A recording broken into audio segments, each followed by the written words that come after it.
That'll be a miracle! Keep going. Oh, yes. G'day and welcome to Shports. It's an Origin-only episode today. We'll start with our highs and lows, and I'll start with you, Lydia. Well, winning would be a pretty big high, wouldn't nice it, Fuller? high. But no, I'm going to go with my high being Darius Boyd. I thought he was Good. absolutely awesome Yeah. back there at fullback for Queensland. He just had a ripper of a game and probably unlucky almost not to be man of the match. You're right. And a low would be Gus Gould. Yet again, biased commentary, sounds like an old man sitting on the couch at home complaining about his team not doing well. He sucks all the joy out of the game and he makes my blood boil so much.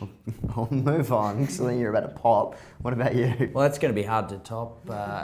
For me, the high was the closeness of the contest. I know it wasn't the most exciting match ever, but the outcome wasn't decided until the final siren went, the hooter. So I thought that was a high.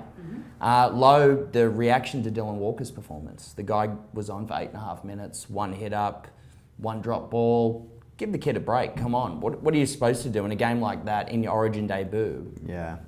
We'll chat more on that in a bit. I thought my high was the impact of the NRL bunker. I thought they took a big step forward on Wednesday night. Usually you start with the high, not the low. We'll talk about that later on as well. But my low was Laurie Daly, the comments after the game. He thought the refs should be sacked for game 2. We'll segue from there onto the refereeing in the game. Do you think they were as bad as Laurie Daly thought they were? I think they were great in the first 20 minutes. If you take away that absolutely ridiculous penalty, Gallen on Scott. Not sure what that was for. That was like an AFL high tackle call. That was ridiculous. Yeah. Only bad call of the night. Oh, sorry, until the forward pass, which led to your try. It was very flat. It was almost a handoff. Very flat. And what made it look forward was it was a little juggle from Cordner. I don't know if Maroon's eyes. I think what made it look forward was that it was forward. Yeah, but I think anyway. that's the reason. The referees, the first 20 minutes, blew a stack of penalties. They stamped their authority. I thought this is going to be a nice, quick-flowing game. Both teams, 17 out of 19 completions by half-time. I thought the referees didn't help matters in the second half. They didn't clean up the ruck, and Laurie's just pointing it out. He's got rugby league's best interests at heart, not New South Wales. He's a great ambassador for the game. Let's be honest, he wants what's best for rugby league, not just New South Wales, and the best result will be having 2 referees who know what time it is. He's got self-interest at heart because he's trying to deflect away from the performance because he knows he won't be there next year. James could talk all day about that, but I actually think the refereeing wasn't as bad as everyone makes it out to be. It was either. I think in a close contest like this, ultimately, any call can have an impact sort of on the game. It's like, it's so tight. But each team had repeat sets at the line and no one could bust the game open. That's no one's fault, but just the style in which the game was played and how well both teams defended. No referee call directly influenced the game, in my opinion, in terms of points on the board. Maybe it did it with momentum shifts or something like that, but in terms of points on the board, they just couldn't get it done. You make a good point, and I mean, it wasn't the referee's fault when Moylan's pass didn't make it to Josh Mansour on the wing, when Gagai knocked the ball down. And there was no specific incident maybe from the on-field referees, but if you look at the bunker, and you must be taking the piss when you say that's your high. Deadly serious. I mean, seriously, you could have picked almost anything. You've won the game. Absolutely ridiculous. When do they come in? Does anyone even know? The players don't know. They got the Josh Morris call absolutely 100% correct. What did the touch judge see? Oh, yeah, they did a pan over the touch. I thought Mr. Bean actually had the flag, so I wasn't exactly filled with confidence, but you know, Josh Morris, he said he got the ball down, and you got to take the man on his word. He's always been great. You know, works with charities. I hear he works with disadvantaged kids. Yeah. Just good, salt of the earth bloke, typical New South Welshman. And the question is integrity, which is basically what the bunker did. And to question the integrity of Mr. Bean, Jeff Eunice on the sideline, it was just outrageous. Dylan Walker, you said it was your low. Oh, you said the reaction to Dylan Walker was your low, so what are your thoughts? Well, if there's one criticism I could make of New South Wales fans compared with Queensland fans, is that we do like to dig the boot in when a team is down, when a player is down. I felt really sorry for him. Yeah, it looked a bit silly, him going 3 metres out of his way to try and milk a penalty. A bit silly. But do you know what? What is Cameron Smith doing there? I mean, Dylan Walker He just made the tackle. 49 of the night, game high. Oh, mate, yeah, you've had a great game, blah, blah, blah. But from the first minute to the 80th minute, the bloke lying in the ruck, Dylan Walker, it didn't work. But imagine if he got that penalty. We kick the ball up, we've got another chance. If you got that penalty, I'd like to think the bunker would overturn it because it would have been an injustice. Probably, but the thing I do like, the shot clock makes the bunker have less time to make a decision. So as long as a Maroons player, any player, is not lying down and waiting for the bunker to intervene, then I think you've got it set up nicely. So I thought that helped speed the game up. I drifted off this. What are we doing here? Origin. Dylan Walker. You got it. Bunker. That's what we're talking about. Sam Thaiday. I hate this story so much. His comments after the game that the game was like losing your virginity.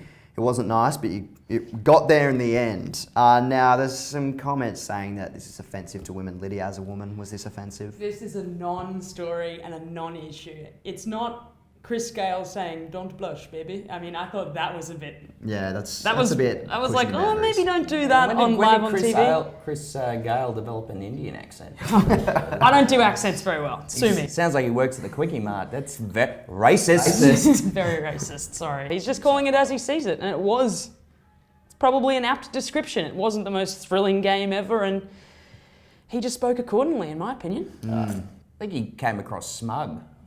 Very smug, and I found it highly offensive. You've just won the game by 2 points. You're lucky to get away with a win. Show a bit of humility. Instead, he's looking for Bo Ryan's spot in the footy show, and he's filled my head with images of big fat Sam Thaiday. That's on you, mate. I did not get that. I did not get Come that on, at all. we all felt that. We all felt that. It was a cold enough night. I didn't need him giving me that extra shiver down my spine. He'd keep you warm. It would keep you very warm. I think it's ridiculous. I don't think there was any offence caused whatsoever. I will take exception to his analogy. I don't know how it was like losing virginity. I didn't see any tears or regret on the night. But so we'll go now to our quick three. We'll start with Laurie Daly. Have chatted a little bit about him, but do you think he will be there next year?